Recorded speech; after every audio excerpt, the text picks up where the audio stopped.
Hello YouTubers and welcome back to Hairstyles by Taz.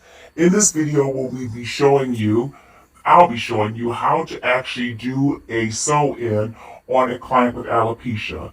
The first thing that we need to do is to create a bridge from one side of the head to the other.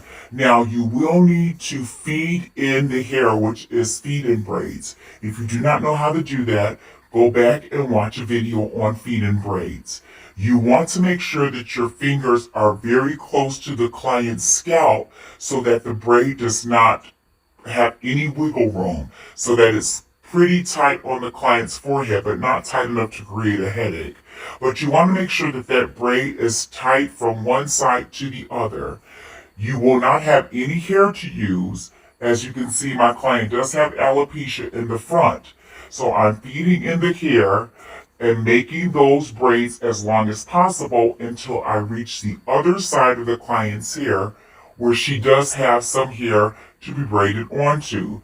Please be mindful of the edges that the client does have and do not break those off. So you want to be very careful to make sure that you maybe use some edge control and pull those into the braid pattern, but not to braid those so tight as to break what she has left on her head off.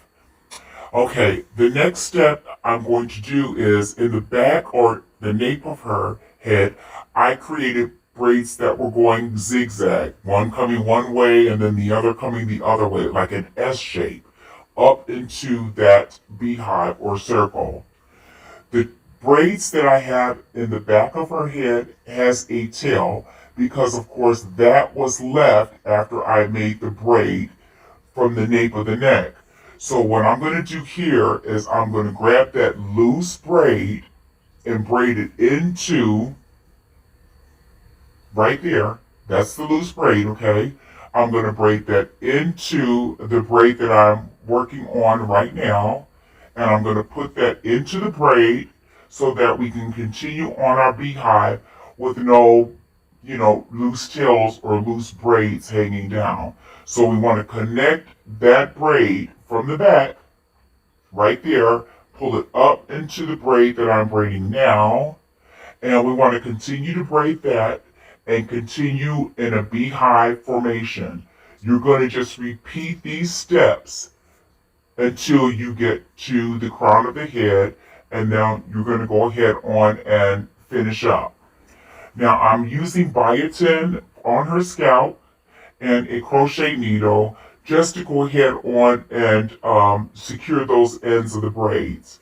I will be adding a sewing cap, a flexible sewing cap at first, and then I will be adding on hard net just to the front of her head. So here's the hard net that I'm adding on because this is going to act as her scalp, and we are going to sew our wefts into this net so that it gives us more room to sew. So that net is acting as our client's scalp, and we will sew directly onto the net. Okay, so now we're going to go through the weft and through the net. Through the weft and through the net, all the way around. We're going to continue to do this until we reach the closure. You don't want to skip any spaces in the front because that's very easily seen. So you want to make your stitches very close together and put your wefts almost on top of each other. You want to sew through the weft and through the net. Okay, so we're all done. You just ended up like you would any other sew-in. And I thank you again for watching Hairstyles by Taz. Remember to like and subscribe.